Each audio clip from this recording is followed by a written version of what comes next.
It's where everyone gets a bargain. At least that's been the tagline for the last couple of years. The warehouse has been in a state of change. It's recently replaced its chair with John Janae, and it's got a brand new CEO in Mark Stirton. I got the chance to chat with Mark about how he sees the future of the business going forward and what little tweaks he can change to make this place everyone's home.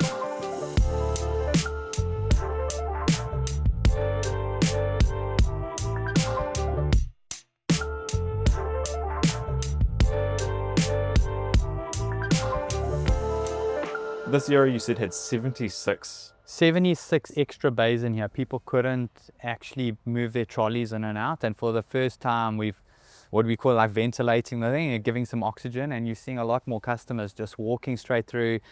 Apparel's about clarity of what they call clarity of offer.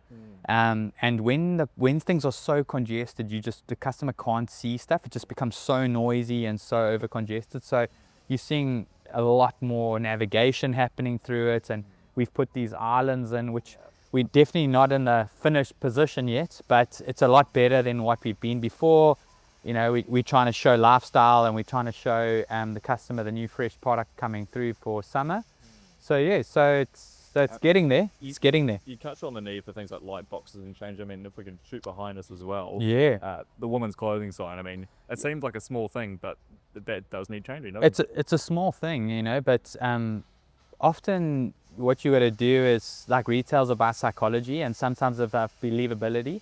And so we're going to put a lot more life into those. That sign, for instance, will be a light box that will show you the lifestyle of the product below, that you're living the product, and then people say, well, I could be that, and I could live like that. I really want to be that. And I think that storytelling moments that I was speaking about a bit earlier are just those moments of truth that the customer needs to engage with. So yeah, I mean, touching on, you sort of mentioned it before about needing to polish up the store and make it less sterile and things like that. I mean, you mentioned before something like the floors. Yeah, the floors. Similar sort of situation. Yeah, there's little things like I was in a plane with our head of technology the other day, and I said to him, we had a picture of one of this actual brown floor, because when you're in an environment that's already dark and you've got a dark floor, it just makes it even darker. Yeah. And so I asked him, hey, why don't you just put this through AI and see what it would look like on a white floor? And he popped it through AI, and it just, everything, like the product started popping. And it's amazing when light bounces off white, it just creates another level of experience. So we're looking at how we can just do an inexpensive treatment on some of these areas, so that we can actually just bring the floor to life. So one of the biggest challenges for the warehouse going forward is going to be IKEA, which you can slightly see in the distance back there.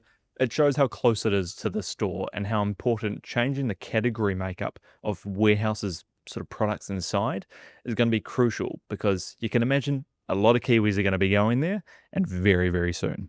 I mean, as we head in this direction as well, obviously grocery in the store is a big part of it, whether it's FCMG, whether it's beauty, whether it's sort of home goods and baby wear as well. I mean, talk me through this sort of section and what this sort of represents in the business at the moment. Yeah, so like you said, it's at the moment, grocery is a key part of the shopping mission for the customer at the moment. But we're trying to build out our beauty and healthcare ranges. You'll see Days there, which we were one of the first launches of Days. You can see and so this is your new brand that you guys... Yeah, this is a product that we have through one of our suppliers, but you can see this is sort of the direction that we want to go to in terms of bringing fresh new product into the business. What I would like to see is this becomes a zone. So we're thinking about how we basically demarcate this into a proper zone within the business, so that we actually know that we look like an authority in health and beauty. And at the moment we transition from chips over there into makeup. It's just too harsh a transition. And it's also not believable when, like, how do I go from 1 minute picking up a bag of chips to then going looking at my makeup. The shopping missions are very different. So that start of what we were talking about, the storytelling needs to be more believable. So we're working out, and we've got new store layout plans to see how we can really bring this health and beauty and personal care together in a real believable offer. And then we'll go to market in a way, and hopefully that starts to bring all the younger customers back into the market, and then we'll reintroduce them to a lot of our apparel in the same time. So Home is another very key area for the warehouse. It's a high margin category, but it's an area where it's been lacking a lot of detail in the last couple of years. Something as simple as this, just a flat pack bunch of shelves, used to sell very well for the warehouse. It's been declining over the past couple of years, and they haven't been able to make as much money off it. When you consider literally half a kilometre away, IKEA is going to be opening by the end of this year, it makes a much bigger challenge for the warehouse going forward. retail's a lot of it is the storytelling, and we haven't been fantastic at our storytelling. We used to be the biggest shoe company in the country. We still are a significant shoe company, and we're the biggest underwear company. So like there's a huge number of categories in this business that we are the number one category across the board.